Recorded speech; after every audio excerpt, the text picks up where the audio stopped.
Do not confuse making changes in training that allow you to display more strength with actually getting stronger. And what I mean by that is, yeah, of course, if you start shaving volume, of course, if you start pulling back accessories, you will be more recovered. And with that increase in recovery, you will decrease the amount of fatigue you're carrying. And with that, you will be able to handle more weight at a given RPE or at a given intensity range in training. No shit.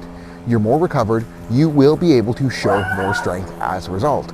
But does that mean that you actually got stronger? And does that mean that making those changes are actually going to be good for you long term? And I'm going to argue no, because if we begin to sacrifice volume in order to display more strength, we are sacrificing what is actually going to be building strength.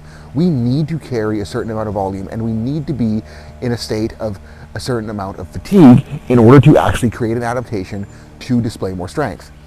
And the goal with training should not be to do less. The goal with training should be to progressively do more. So if we start doing less to let us lift more, we're sacrificing what we can handle in the future because we are taking volume and workload away within our training block. And I think that this becomes very, sorry, I got mustache hair in my nose. Blech. This becomes very, very apparent when lifters are peaking, especially with linear plans, because in the linear plan, they're shaving volume as they get closer and closer to the meet.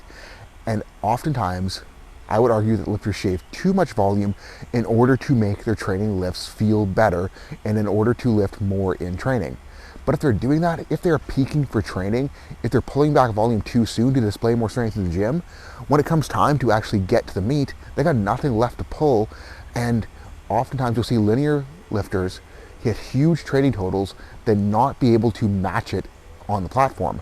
And that is because they peaked for the gym, they blew their load in the gym, and they had nothing else left to pull and nothing else left to display in the tank on the platform.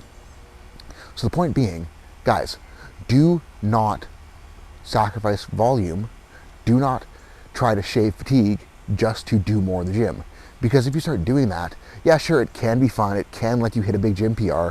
But long-term, training progress-wise, the juice ain't going to be worth the squeeze. And it's going to be worth just dealing with that fatigue, letting performance wave up and down, and then letting fatigue wave along with it, rather than just trying to purposely manipulate it to be able to do more.